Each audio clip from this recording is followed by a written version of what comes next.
Hello, sweet one, and welcome back to your secret doctor. We're going to do another depression checkup today, and I've got some things that we can play with while we talk about real evidence-based solutions to help with your depression. As you know, I'm a real physician and also a real depression patient myself.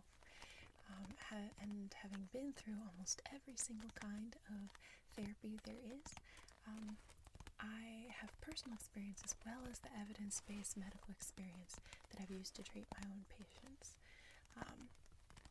So it is true, I have a little bit more of a reticent kind of depression. It's been very difficult for people to treat, so I really, really understand the kind of struggles that go into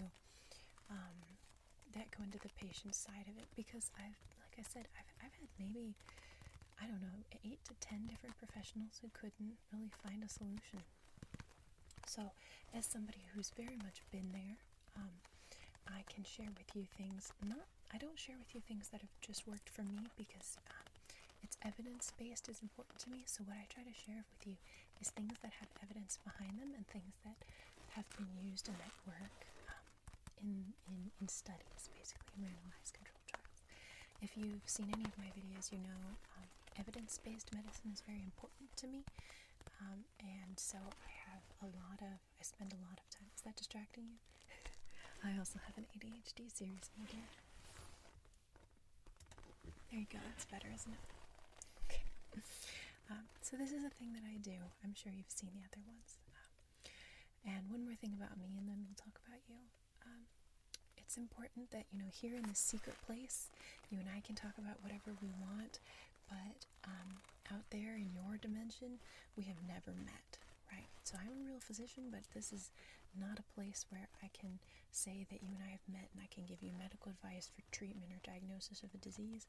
I'm not giving you medical advice. What I'm giving you is medical self-care, because again, you and I have never met, so I can't guarantee anything. And like I said, in my own case, there are cases of depression that are very severe that tend to be resistant to treatment from a lot of different things, right? Okay. If you're not sure if you have depression, you should go back to the very first video in this series where we go through the diagnostic criteria. Today is a checkup.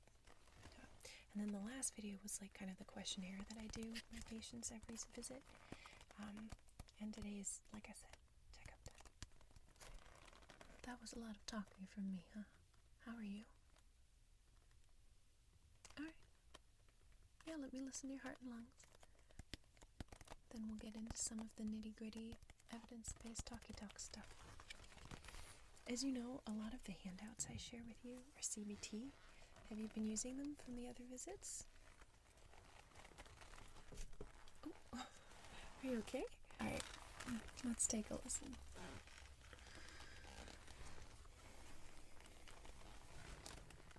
Alright. So I was listening for areas. I find that listening to your heart is the perfect moment in medicine. Fantastic.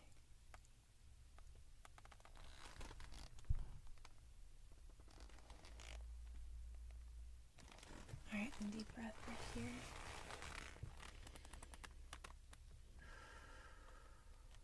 And again, deep breath in. And out. Perfect. Just a couple spots to see that you're okay. You haven't had any weird symptoms lately? Okay, good. So, yeah, when I usually do my, I usually do visits with when I have my medics and everybody else, we go top to bottom and we just kind of go over everything. Everything that you might have, right? So we go through real quick, any visual changes, any other changes, and it helps us to kind of sort things out.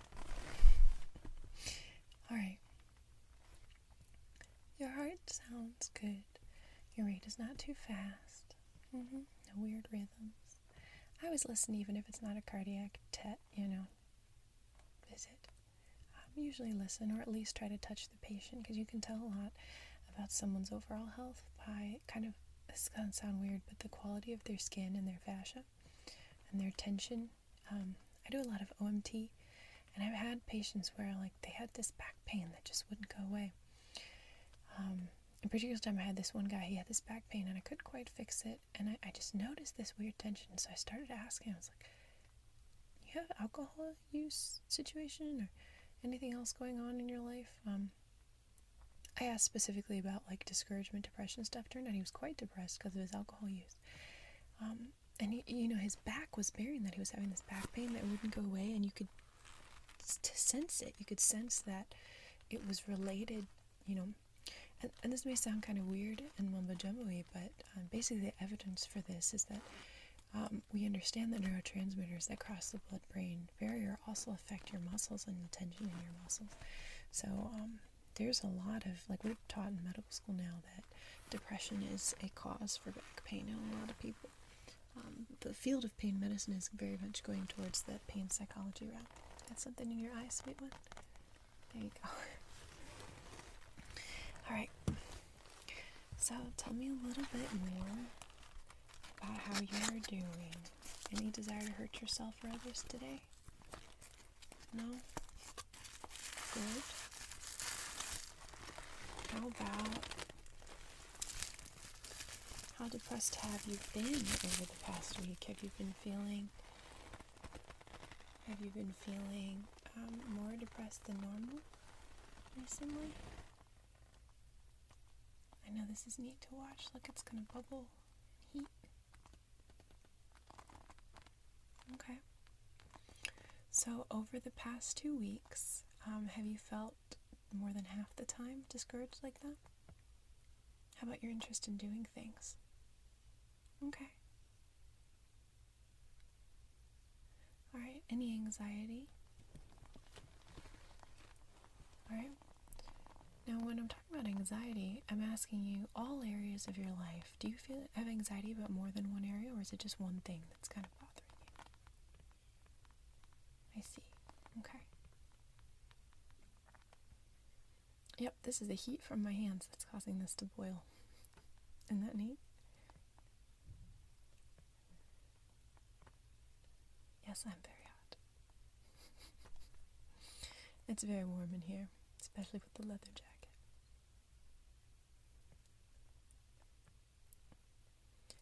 It's good to get a moment to just be away and just be by yourself and just take deep breaths, right? Or with someone like me. So, have you gotten a chance to use those handouts that I've been putting in the videos? Okay. So you get a chance to do the one for scheduling, make sure to do an active activity, work through the automated thoughts thing. That's the hardest thing, is the automated thoughts. That's the one I struggle with a lot. You still get those automatic nasty things that kind of pop into your head, and the hardest one is when some of them are true, and then you have to work through, well, how do I find a solution for this, rather than just being hopeless, right? So it's tough. The opposite of depression is definitely activity. It's definitely tough.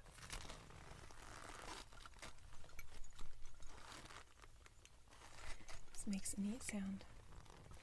Well, the one I wanted to share with you today is another CBT principle. It's basically how to put together an action plan.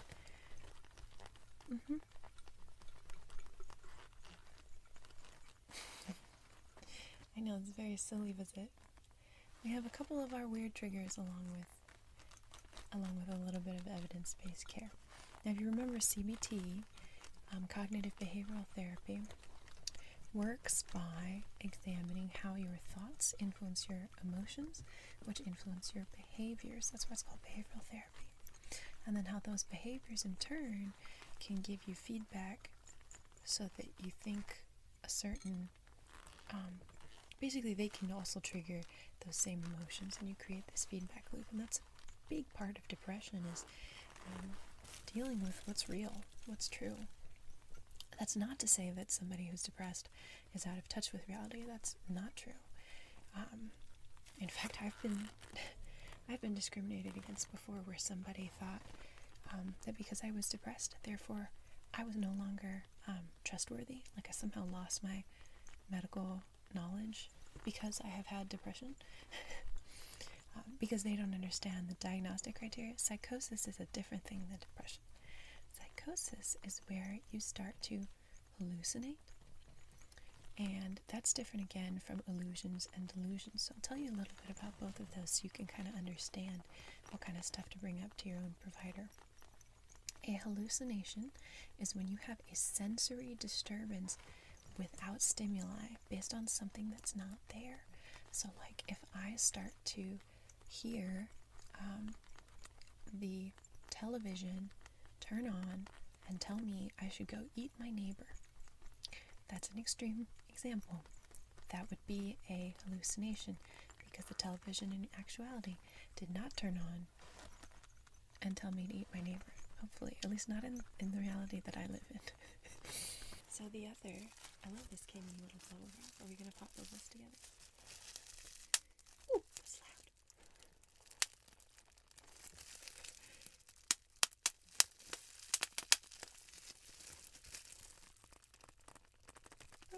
It's a loud sound. So the other category is illusions.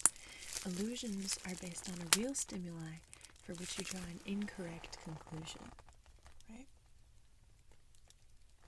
So, for example, yeah, that's a good question. That's a good example. So, for example, if I walk by really quickly and you don't see quite well in the moment, and so you're tired or something like that, and so then you think it was like a demon that popped by, and then you look again and it's like, oh no, it was just a very ugly girl. You know what I mean, right? So just it's like a double take. It's an illusion. Or like if you are in your house and you hear the trees scratching on the window, and for just a second you think that someone's trying to get in. This might be too loud. We'll see.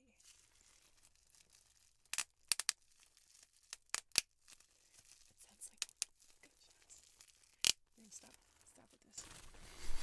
It's very loud. Continue with my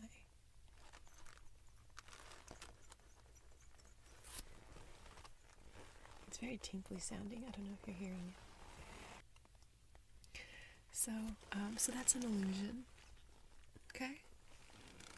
Now after illusions there's delusions. That's different. Delusions are the conclusions that you have drawn in your mind.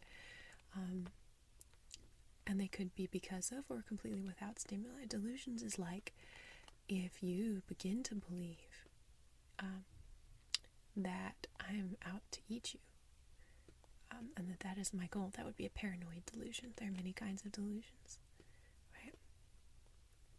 And delusions are not limited just to patients with schizophrenia. It is possible for a normal person to have a delusion, and it is possible for somebody with depression to have some elements of delusion as well. To have psychosis, you have to have hallucinations. That's when the stimuli that you're getting is incorrect, not when there's a problem with the firing in between here. Okay? So those are the different things. And people should never, first off, they shouldn't misdiagnose you, but they also shouldn't treat you like you're not trustworthy or you're bad because you've had suicidal ideation. I've been treated like that a lot by other people in the medical field especially, but also specifically to the military.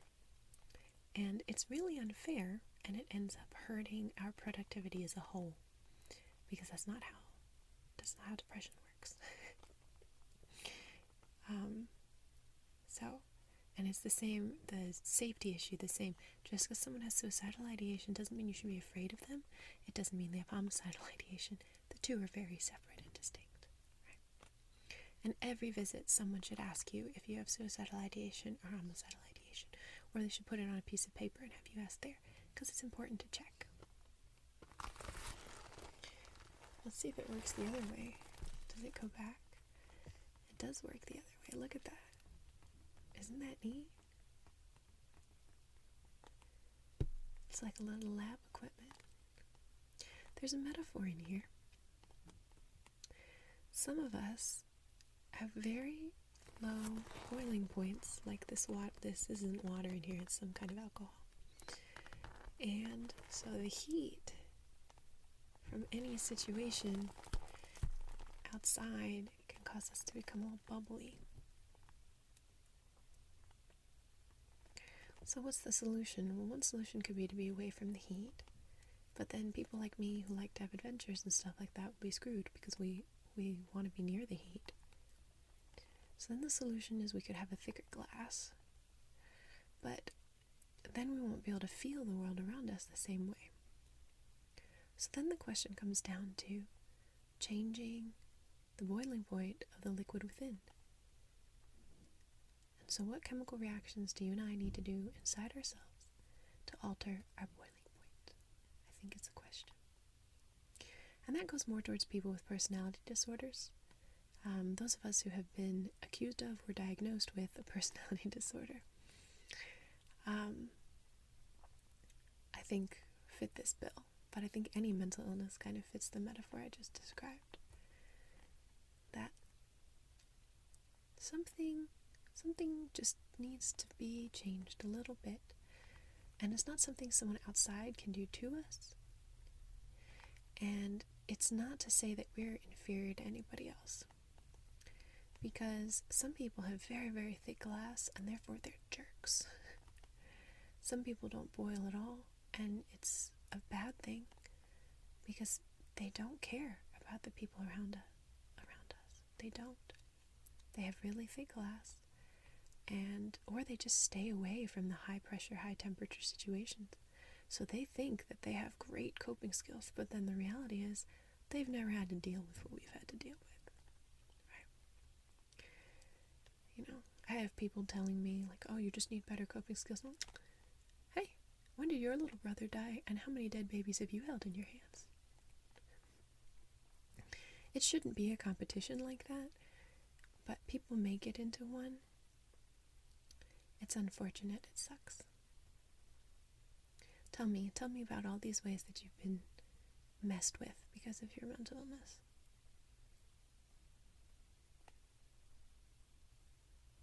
Yeah, that's not fair. Absolutely. Just get it all out. Spit it out. Well, the reason I want you to spit it out is because we don't want to develop persecution complexes, right? So just get it out, say it, and then we're going to have a response to it. Go ahead. Okay. Yeah. So then here's the response. The response is,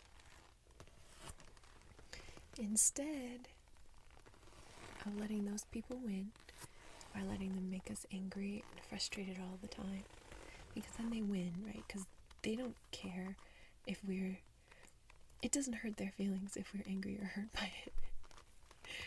Me spending a lot of time being hurt by these jackasses doesn't it doesn't punish them. It punishes me for the bad thing they did, right? So we need to find an action plan, determine a thing to do about it, something to do about it, right? About the bad feeling and about what we want. And then if there's nothing to be done about it, then the answer is that we don't have a persecution complex. Because we don't want to be going into every situation from now on forever thinking people are going to mistreat me because I'm depressed and they can tell. Instead, we want to go in, and again, it comes back to those automatic negative thoughts. Try to find a more realistic thought, because we can't know what everyone's going to do. And we can't know what's going to happen in the future. We're not mind readers, are we? Of course not. Well, most of us are not. Maybe you are. But we're not mind readers. So, instead, we go in thinking, well, some people might treat me badly, some people might treat me well, who knows? I will guard myself. Maybe I won't tell everyone. Or maybe I will, because I'm trying to advocate for depressed people. But I will decide on the course of action not based on fear, but based on how I'm going to help other people. I'm not going to be afraid to be persecuted for my condition, because my condition is not permanent. I'm going to get better. And Jen has a bucket of slime to share.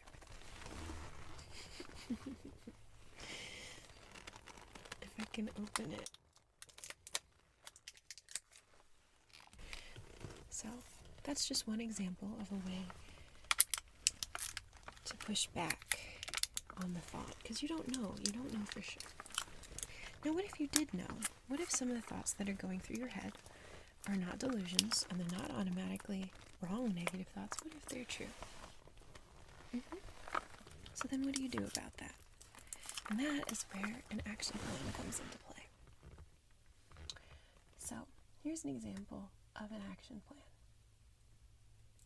This guy's goal is to improve his marriage. And I'm giving you the link, as always, below for you to actually use.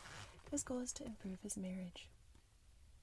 So his action plan is going to be very specific, right?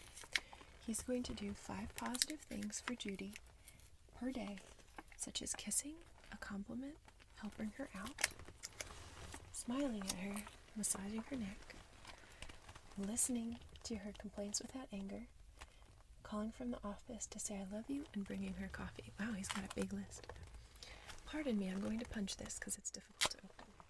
We're back. I've punched it open, but I can't get it out. How are you liking the balance between real encouragement and the person going insane in front of you on camera because this is squicky? I've had people believe that I'm not a real doctor because of this, because they can't understand my personality. Here on YouTube. A doctor can't have any feelings. There must be a robot in a white coat who does not use the word squicky. Man, screw those people. You can't be a doctor because you're depressed. You can't be a doctor because you say the word squicky. You can't be a doctor because you're a woman. You can't be blah, blah, blah, blah. Sometimes you have to do that. Sometimes you just have to throw away and reject all the thingies that people get in your head. And sometimes there are a lot. If you stand for something, there will be more. If you're just trying to live, there will be a couple less. But that's just how it is. That's what life is. Alright, let's go back over his action plan. So he puts what the plan is. He puts very specific action in his action plan. Right? And then he puts a time to it.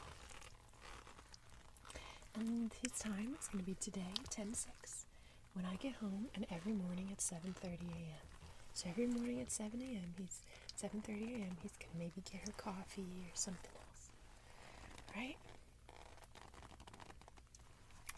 I gotta tell you, the best slime is in Korea. This American slime, it's okay, but it's not as good quality slime as the Korean slime. Alright, so possible problems. What are kind of things that could get in the way of your action plan? In this guy's case, possible problems is I could be feeling angry with her. So strategies to overcome the problems but still complete the action plan he has. Do the less affectionate things like helping with dishes or bringing coffee instead of like kissing and being passive aggressive and weird about it or saying things. Or to do a thought record to see if I can reduce my anger. Remember the thought records that we pulled up, right? Where you write down basically what the thought is and what is a real or truthful answer to that thought and feeling. Exactly. I hope that you're doing those. I haven't been doing mine lately. We need to work together to get better, right? And that's why I do these, because who knows? I don't know if the depression is going to win. Hopefully it does not. My plan is for it to not, because I am a BAMF and I'm not going to let it win. But if it wins, at least I want to have left something to help somebody else, right? That's why I'm here with you, so we can do our best. That's why I always have the suicide hotline stuff down in the bottom, crisis text line stuff, so that you can be helped, okay? And I encourage you, if the help is not working, fire it and get different help. Right? Don't be a jerk, but be aggressive. And sometimes the best help is not professional. Sometimes it's a friend or a pastor. Your rabbi, your priest, right? Sometimes that's just how it is. Okay? Sometimes a very wise older family member. But try the professional stuff. Talk to your doctor, see if you need medication. I've been very helped by medications at very different periods of time. Okay? You never know what's going to help you, okay? Be open to trying things. Don't live your life in fear, little one. Make your decisions because you want them. And not just because you want them out of some kind of like like, this is what I feel. I'm horny. I want this. Not like that. I mean, because your soul desires these things so that a greater thing can come to fruition, right? For example, very easy example, sometimes you'll deprive yourself of free time so you can get work done because you want the results of that work, right?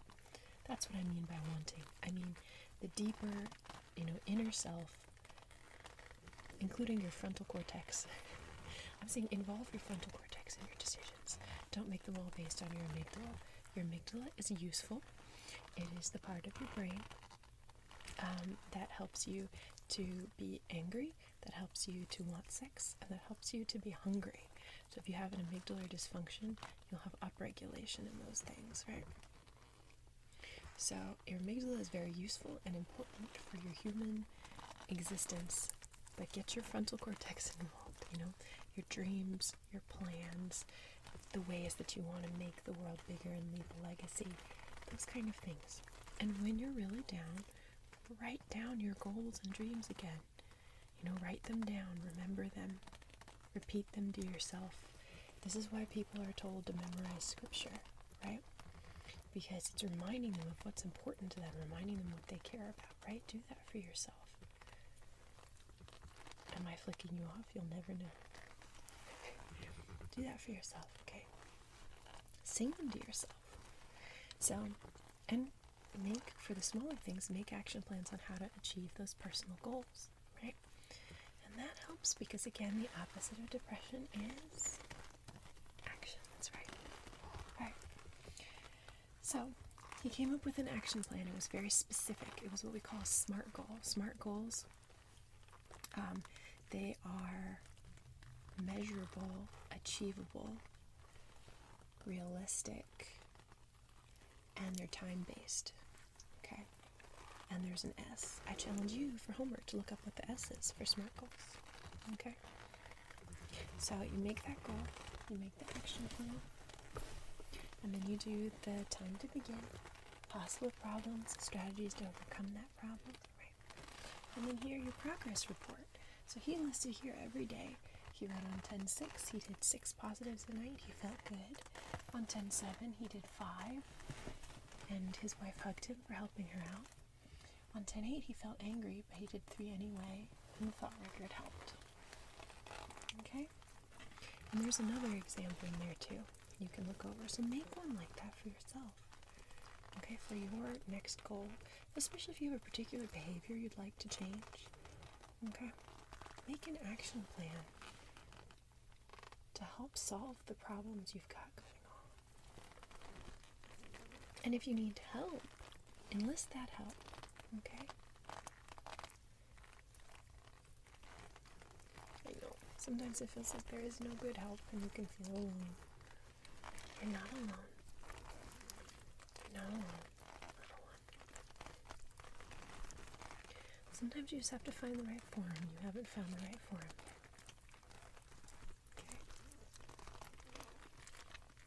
At the extreme end of it, try the crisis text line, okay? It's gonna be okay. It's gonna be okay.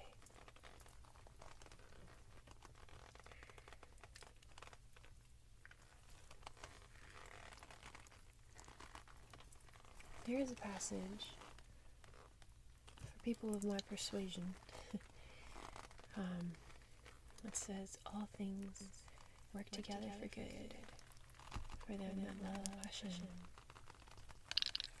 and for them that are called according to his purpose. Sometime we'll talk about the biopsychosocial model of care, where for a whole being you look at their biology, so what chemicals, what depression medication I might give you, their psychology, so like the CBT, how their different thoughts and electricity is moving around in there. Socially, how their social groups, their support groups, the people they're around, their church groups, how those are interacting with them, right? And that model also includes, in the intersection basically between psych and social. So psych, the word psyche means, originally meant your soul. Psychology was originally the study of the soul, which is why some of it can be a little non-scientific and needs more data, right? I like CBT because it has good data behind it. Psychoanalysis, its proponents will say, talk about its historical benefit and so forth, but it doesn't have a lot of scientific, modern scientific evidence, right? Because people like to think they're studying the soul. And that, to me, personally seems to be a realm better left to your spirituality. There is evidence, and we'll talk about this another time, for having your own healthy spirituality and how that can affect your mental health. And those are things that we can go over at some other time. PubMed.gov it, look it up. A lot of it, people say it's because of different social groups that help. So it's very difficult to do evidence-based studies of spiritual things, right? Because, for example, if you wanted to do a study about whether or not prayer works, well, what if I wanted to do a study about whether or not, President Obama, our former president, whether or not he works? I might send him a bunch of letters asking him for money, and he might not reply, and I might come to the conclusion that therefore he does not exist, when in fact he doesn't have time for me. I'm not saying that prayer means God doesn't have time for you. I'm saying be careful whenever anyone tries to talk to you about studies about the efficacy or the non-efficacy of prayer. Because you know what? If it were something that you could study well with a scientific model, then it would not be real. It would mean that there is some other phenomenon going on, not that there is some being out there. Because a real being is going to have its own thoughts and feelings, and they're not going to always align with yours. So these kind of studies, like the Mythbusters, I think, tried to do something on whether or not prayer works, and it's ridiculous. Because, again, we could do the same thing with my mother.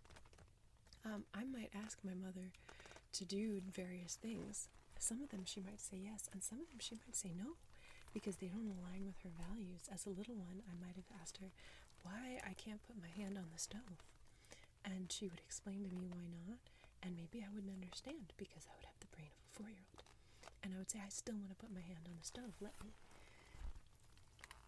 And she would say no, and I wouldn't be able to, right? Now, does that mean that she doesn't work or that she doesn't exist, that talking to her doesn't work? No. And that's what prayer is you're talking to something divine. That's different than in all faiths. There's an element of meditation, right, where you're in some ways communing with yourself and getting the information, maybe even listening to the divine, right, versus talking to the divine. So saying something like you can prove prayer works or doesn't work, if you could prove it either way, it would not be prayer. It would be some kind of a vending machine type mechanical monkey phenomenon where you are pulling a lever and something's happening. That's not how people work. If there's a person out there, sometimes they will listen to you and sometimes they will not, because sometimes you are wrong. And that's tough, because we like to believe that we're not 4-year-olds, that we have complete capacity for understanding, but we don't. And that is okay too. It is all okay. So all that to say, when you're looking at things, look carefully at the evidence. Don't give up on them. Take care of the biological, the psycho, the social parts of depression. Maybe I would challenge you to look into the spiritual a little bit as well, because it feeds all of the other areas. Obviously, if you've been on the channel, you know where my spiritual allegiances lie, right?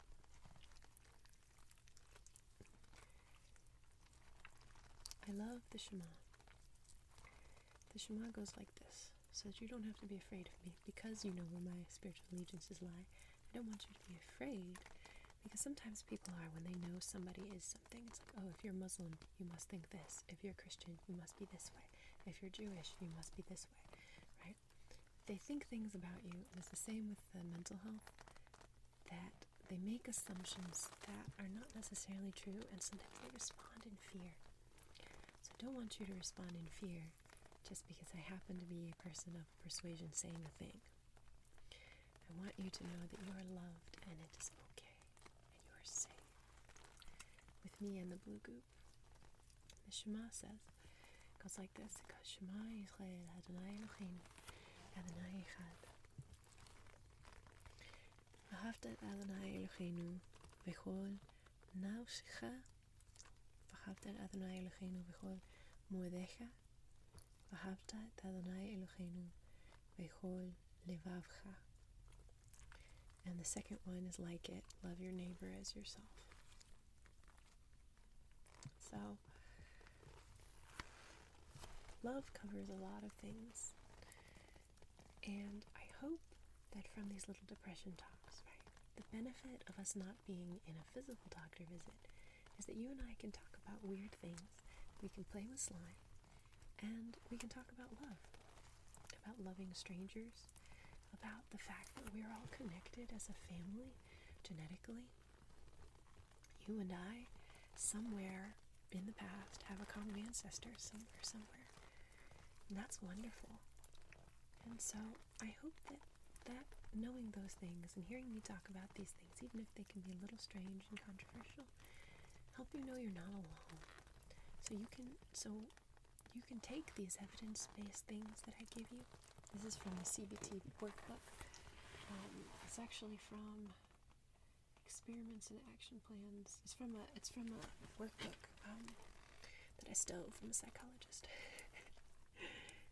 So, evidence-based little things to help you. Take what you need from me and leave the rest, right? It's like that Linkin Park song we all listened to as teenagers. Leave out all the rest. Leave out all the rest. Forgetting all the hurt inside you've learned to hide so well. Pretending someone else can come and save me from myself. I can't be who you are. I can't be who you are. I love that song. I'm still a emo teenager. Again, this is why no one understands how I could possibly be a doctor. Doctors don't have feelings and listen to Linkin Park. Absolutely not. But you get what I'm saying? Like, take what's helpful for you from these videos. Leave the rest. I'm a human being, and I'm probably wrong about a lot of things. A lot of our science is wrong frequently. The thing people fail to understand about Catholicism and Galileo is it didn't say anywhere in the Catholic scriptures that the sun revolved around the earth. That was something that the scientists from Aristotle's day had taught, and the church, considering itself the defender of knowledge, felt that it was very important to uphold Aristotle's scientific philosophies. So it was the science of the day that they were forcing on Galileo, telling Galileo, no, the earth does not revolve around the sun. Humans, we are the center of the universe, right? It's the humanist philosophies that influenced Thomas Aquinas and other philosophies. That was what he was. That was the thing that was shutting him down. Not actually anything religious. It was the science of the day that had been adopted by the religion of the day. So, and different, that's not to say that there are not religious errors in the world, but that's to say that sometimes what we believe is true, we'll believe a scientific thought so much that we'll believe it in the way that a religious dogma will be believed, and we will not let it go, right? And so the science of the day can be wrong. You have to assess it with an open and clear mind. Look at experts, look at PubMed, look at studies, and come to your own conclusions. Don't believe something just because you were taught it by your high school teacher in biology or physics or whatever. Believe it because you understand it and you've worked it out to be true, not because someone told you it was true. And it's the same with the scientific stuff I'm telling you. You can look up CBT yourself and you can see that it has good results. And of course, the best way to know if something has results is to try it yourself, right? That's the real way to test anything, how it would work for you. And it's the same in the spiritual realm. If you can't figure out what's true, try it and see which one is true. And that can be dangerous, obviously. I don't think that you should be such an agnostic about gravity that you believe you need to test it by jumping off a cliff. I think that would be unwise. There are intelligent ways to test things. Test things carefully. Design your experiments intelligently. You see what I'm saying, though? I can be wrong about stuff even when I have scientific evidence for it. The okay thing about it is that we're all being honest and we're looking to find the truth, right? And we're looking together to get better, and we're going to get better together, and we're not alone.